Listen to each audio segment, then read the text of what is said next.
राजा।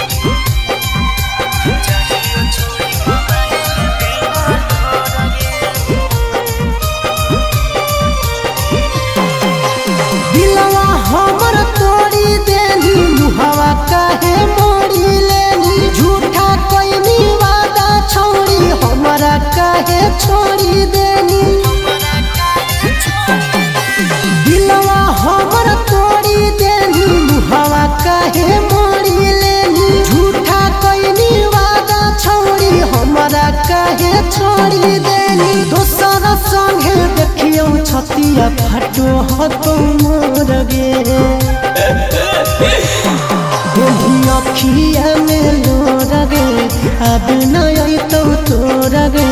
जहिया छोड़ी कमाए ले बेंगलोर गे देही अखिया में लोर गे अब नय तो तोर गे जहिया छोड़ी कमाए ले बेंगलोर गे।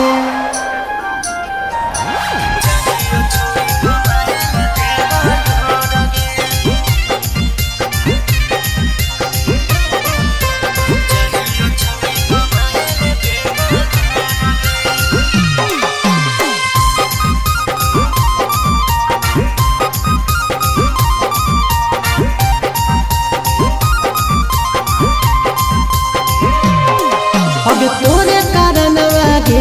छौड़ी बहु नयन वागे छौड़ी लेले भी जनवा गे छौड़ी तू कौन खाना वागे छौड़ी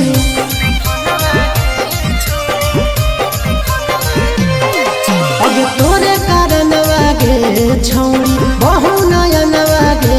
छौड़ी लेले भी जनवा गे छौड़ी तू कौन खाना वागे छौड़ी हमरा के छोड़ी गेली दोसरा के ओर गे देही अखिया में लोर गे आदि नय तो तोर गे जहिया छोड़ी कमाए ले बेंगलोर गे देही अखिया में लोर गे आदि नय तो तोर गे जहिया छोड़ी कमाए ले बेंगलोर गे।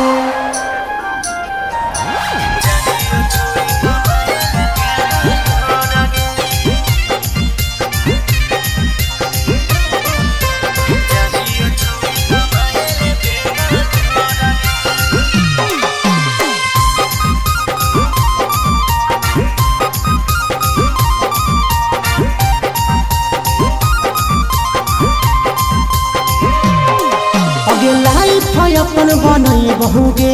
पैसा खूबे कमाई बहुगे तोरा से दूर चला जाई बहुगे कबो न लौट के बहुगे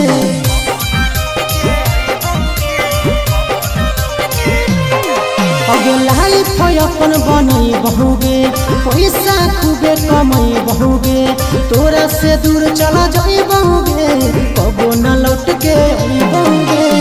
सागर बेदर्दी से बलिंधी नाता तोड़ गे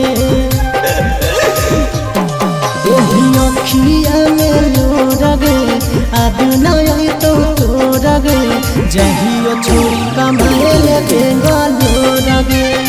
देही अखिया में लोर गे अब नय तो तोर गे जहिया छोड़ी कमाए